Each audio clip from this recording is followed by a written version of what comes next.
NATO के इतिहास में ये हफ्ता ऐतिहासिक रहा। ये काया स्टॉल्टनबर्ग ने नेटो के ब्रसेल्स हेडक्वार्टर पर फहराएगा फिनलैंड का झंडा भी। 4 से 5 अप्रैल को नेटो विदेश मंत्रियों की बड़ी मीटिंग है और इसके दौरान अब फिनलैंड का झंडा भी नेटो में, जो ब्रसेल्स में मुख्यालय है नेटो का, वहां पर उनका झंडा भी फहराया जाएगा। इस पर और ज्यादा जानकारी के लिए हमारे साथ जुड़ गए रोहित शर्मा, अमेरिका से हमारे साथ जुड़े हैं। रोहित, ये अमेरिका के लिए तो एक बड़ी सफलता के तौर पर देखा जाएगा, क्योंकि नेटो में कहां ये समय था जब ये युद्ध शुरू हुआ था कि आपको नेटो के सभी सदस्यों को एकजुट रखना मुश्किल हो रहा था। अब ना सिर्फ कि सब एकजुट हुए हैं, उसमें एक सदस्य बढ़ गया है। जी बिल्कुल, और ये बहुत बड़ी खबर है, बहुत बड़ी डेवलपमेंट है। और मैं देखिए, मैं अभी आपका प्रोग्राम ज्वाइन किया है, तो मैं अपने दर्शकों को ये भी बता दूं कि इसमें इंपॉर्टेंट चीज ये है कि इनका एक बॉर्डर शेयर होता है। तो ये बहुत बड़ी उपलब्धि है। एक्चुअली ये पुतिन के लिए बहुत बुरी खबर है और अमेरिका के लिए, स्पेशली जो बाइडेन के लिए, बहुत अच्छी खबर है यहाँ पे अमेरिका से, क्योंकि अब ये जो युद्ध है, इसमें हम ये नहीं कह सकते, अमेरिका या नेटो ये नहीं कह सकता कि देखिए अब हम इसमें कुछ नहीं करेंगे। अगर गलती से भी, और हमें बार बार कहते आए हैं कि अगर गलती से भी एक छोटा सी मिसाइल, एक छोटी स्ट्रिंगर मिसाइल यहाँ पे गिर जाती है, तो ये एक फुल ब्लोन वॉर में तब्दील हो सकता है।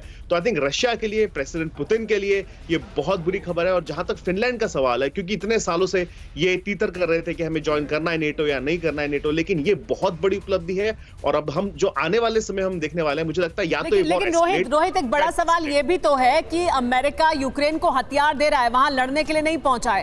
फिनलैंड को हथियार देगा, लेकिन अगर ये फुल ब्लोन वॉर जैसी स्थिति बन जाती है, रूस सीधे तौर पर फिनलैंड पर कोई हमला कर देता है, तो सीधे आपको आना पड़ेगा उस युद्ध में, क्योंकि नेटो का सदस्य नहीं था यूक्रेन, फिनलैंड सदस्य है।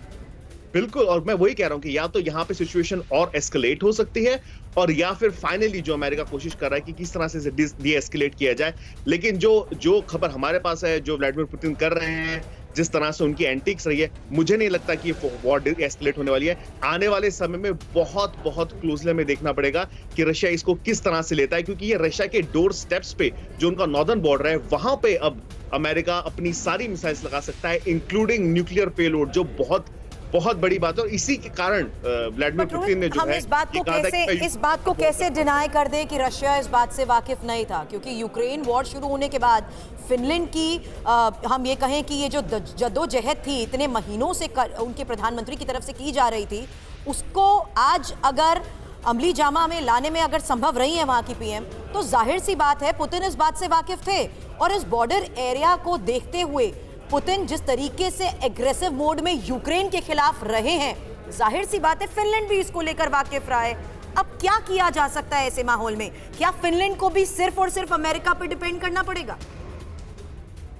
देखिए, मुझे लगता है कि फिनलैंड को अमेरिका के साथ बाकी के जो नेटो एलाइज है उन पे पूरी तरह से निर्भर होना पड़ेगा।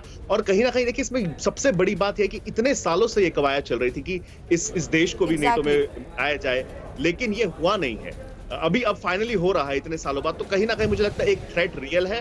और जहां के जो रशियंस जो है, वो बार बार इस बात को कहते आए हैं कि जो फिनलैंड है वो उनका हिस्टोरिकल लैंड है। तो मुझे लगता है कि अब फाइनली ये वॉर एक ऐसी जगह पहुंचा है जहां से अगर ये एस्केलेट होगा, तो जो हम बार बार कहते हैं कि शायद तीसरा विश्व युद्ध है वो शुरू हो जाए।